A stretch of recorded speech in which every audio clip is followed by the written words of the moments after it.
নাটক কম করো প্রিয়। তোমরা যে হেতাগো প্রেমের আসক্ত, এটা তোমাদের দেখলে বোঝা যায় প্রিয়। কোথায় তোমরা? আমাদের এত মানবতা ফিরিয়ে না বলে, এত বড় বড় সেলিব্রিটি, বড় বড় কন্টেন্ট ক্রিয়েটার, এই হোয়াটসঅ্যাপ গাইস কই? কোথায় আপনারা? পারাস করিম চৌধুরী, তহিদ আফ্রিদি, আরএস ফাইম, রাফসান দাস ছোট ভাই, এরপরে তাসিফ খান, মাশরাফি মুর্তজা, সাকিব আল হাসান। আমি সবার একটু ট্যাগ দেখছি, কিন্তু সাকিব আল হাসানের দেখি এতটা মিলিয়ন, এত মিলিয়ন ফলোয়ার, এত মিলিয়ন ইনস্টাগ্রামের ফলোয়ার কই? ওই এটা তো দিনে একটা 16 মিলিয়ন ফলোয়ার, কারে ফলো করছিলাম এরা?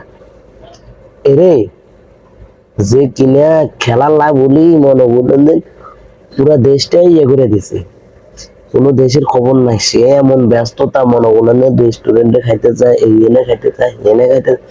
কিন্তু দেশের যে কোটা আন্দোলন নিয়ে এরকম পরিস্থিতি, দেশের মানুষ যেভাবে মারা যাইতেছে, দেশে ছাত্ররা এভাবে মারা যাইতেছে কোটা সংস্কারের কারণে, সাধারণ জনগণ যাতে একটা পোস্ট দেখেন। তো কারে ফলো করছিলেন দাদা? সাকিব আল হাসানের 16 মিলিয়ন ফলোয়ার, যার কিনা মাশরাফি সবাই ভালো মানুষ, মানুষ ভালো মানুষ মনে করছিলাম। এখন আগে তো যাক সবার চেয়ে আমি মনে করছিলাম যে মাশরাফি ভাই যে সবার চেয়ে আলাদা। মাশরাফি ভাই কিনা একটা পোস্ট করে নেই যাকে সবাই ভালোবাসতো, আমিও ভালোবাসতাম, কিন্তু একটা ভাই দেখিনি, এটা মাশরাফি ভাই, সাকিব আল হাসান একটা পোস্ট দেখিনি। এটা যে কোটা সংস্কার নিয়ে একটা কথা বলতে, এরা বলে নাই। এটা কিনা জাতীয় ক্রিকেট দলের একজন অধিনায়ক ছিল, আর একজন কিনা বাংলাদেশের শ্রেষ্ঠ দলের মধ্যে 3 নম্বরে না 4 নম্বরে আছে, কিন্তু একটা পোস্ট দেখিনি কোটা সংস্কার আন্দোলনে, একটা পোস্ট দেখিনি। কি ব্যস্ততা উনি থাকতে পারে, যে বাইরের রাষ্ট্রে খেলতে গেছে, যুক্তরাষ্ট্রে না কোন রাষ্ট্রে কি লিগ খেলতে গেছে, ওইখানে আবার আমাদের বাংলাদেশে বাইরের ওই তর্কে জড়াই গেছে যে বাংলাদেশের জন্য আপনি কি করছেন, কি করছেন বাংলাদেশের জন্য আপনি। সব সময় আমি আপনারা দেখছি যে আপনি সব সময় ক্রিকেটের জন্য, আপনি নিজের জন্য নিজে খেলছেন। আপনারা কখনো দেখিনি যে আপনি কখনো দলের জন্য খেলছেন। এখনো দেশের যে পরিস্থিতি, দেশে যে একটা অরাজকতা সৃষ্টি হয়ে গেছে, যে যে সাধারণ মানুষ চাইতেছে, সাধারণ ছাত্ররা চাইতেছে, কিন্তু এটা নিয়ে একটা মন্তব্য, একটা স্ট্যাটাস আপনার সময় হয় না, আপনার সময় হয় না, না আপনার দেন না।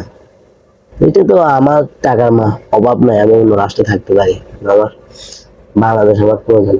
কিন্তু বাংলাদেশ ক্রিকেট টিমের একজন জাতীয় জাতীয় দলের খেলোয়াড় হয়ে যদি আপনি একটা স্ট্যাটাস, একটা ভিডিও বার্তা দিতেন, তারপরে মনে বোঝানো যেত একটা 16 মিলিয়নের পরিবারের সদস্য আপনি। এর মধ্যে বাংলাদেশে মিনিমাম তো 10 কোটি পরিবার আছে, 10 কোটি মানুষ আপনাকে ফলো করে। তাদের জন্য কি একটাবারও একটা স্ট্যাটাস দেওয়া যায় না? আমাদের কত মানবতা ফিরিয়ে আনা। আরে ভাই, বন্যার পরিস্থিতি হলে এদের দেখা যায়।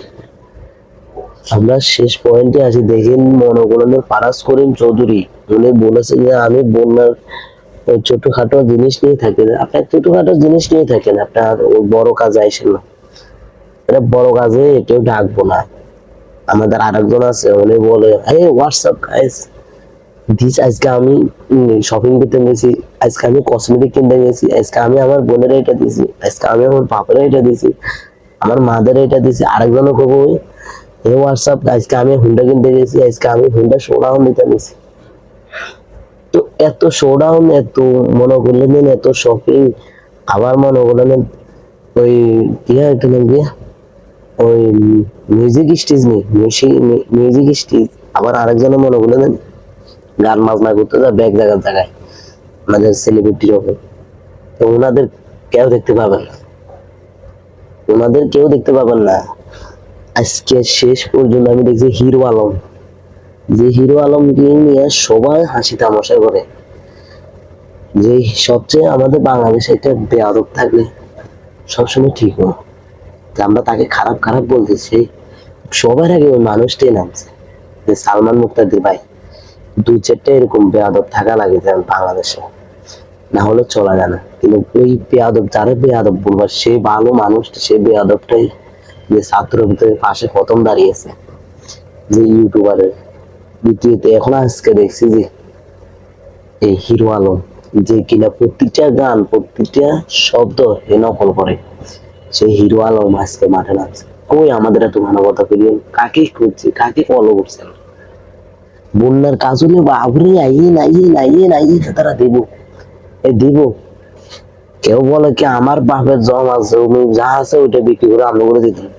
কেউ মনে করলো সব সময় আমরা পাশে থাকবো, বিউর লাই কে আমরা বিউর লাই, বিউ ও ফলোয়ার বাড়বার লাই। কেউ মনে করলো না কবো আমরা কনসার্ট করবো, কনসার্ট চলেন এখানে মনে করলো না কত মানুষ হয়ে যাবো। কই ওই মানুষগুলো ফ্যান ফলোয়ার অন কই? 4 মিলিয়ন, 5 মিলিয়ন, 6 মিলিয়ন, 16 মিলিয়ন, কই ওইসব ফলোয়ার? কোনায় গেছে? কিছু ফলোয়ার কি সময় এনে একটা মিনিট একটা কন্টেন্ট তৈরি করতে, একটা স্ট্যাটাস দেওয়া সময় না? সময় করতে পারবো, সময় নাই। সময় থাকলে হইব না, কিন্তু কিসের ছাত্র মাত্র হইব? থাক, আমরা আমরা বন্যার টাইমে আমো, আমরা কনসার্টের টাইমে আমো, আমরা ওই হোয়াটসঅ্যাপ গাইজ আমরা এনে যাবো, আমরা এনে যাবো, আমরা আংটি কিনো, স্বর্ণ কিনি, এগিন কিনতাম না, কিন্তু আমার ওই টাইমের সময় হইব, কিন্তু এই টাইমের সময় নাই আমাদের জন্য। সময় হইব কার সালমান মুক্তাদি, সময় হইব ইস্কাব্য, সময় হইব ওমর ভাই, সময় হয়েছে হিরো আলম, সময় হয়েছে মোশাররফ করিম। কিন্তু আমাদের বড় বড় সেলিব্রিটি যারা, ওদের সময় নেই। দেখবো আমরা, আমার ফেসবুক হ্যাক হয়ে গেছে, আমার ইমো হ্যাক হয়ে গেছে, আমার হোয়াটসঅ্যাপ হ্যাক হয়ে গেছে, আমার ইউটিউব হ্যাক হয়ে গেছে। এগুলো সুদা আমরা বুঝাই না, বুঝাইয়েন না। এগেন মানুষ আরো আগে বেরিয়ে গেছে, আমরা এখন যদি বুঝাই নেই পাট পারি ছাড়া কিচ্ছু নেই। বন্যার টাইমে পাট পারি করতে হবে, আর দেশের বিপদের টাইমে বিদেশ হলে থাকবে, বুঝলেন? এটা মিলিয়ন মিলিয়ন ফলোয়ার কামানোর জন্য, মিলিয়ন ভিউ কামানোর জন্য। মালপানি অন তো মালপানি আয়তন, অন মালপানি উল্টা যাইব, এই কারণেই দেশে আয়তন শব্দ হচ্ছে অন মালপানি আইব না, মালপানি অন যাইব। এগুলারে কি করা দরকার আমরা নিজের বিবেকে করি, এগুলারে নিজেরাই কি করা দরকার এটা শুধু নিজের মনোমত থেকে করেন এটা আমরা।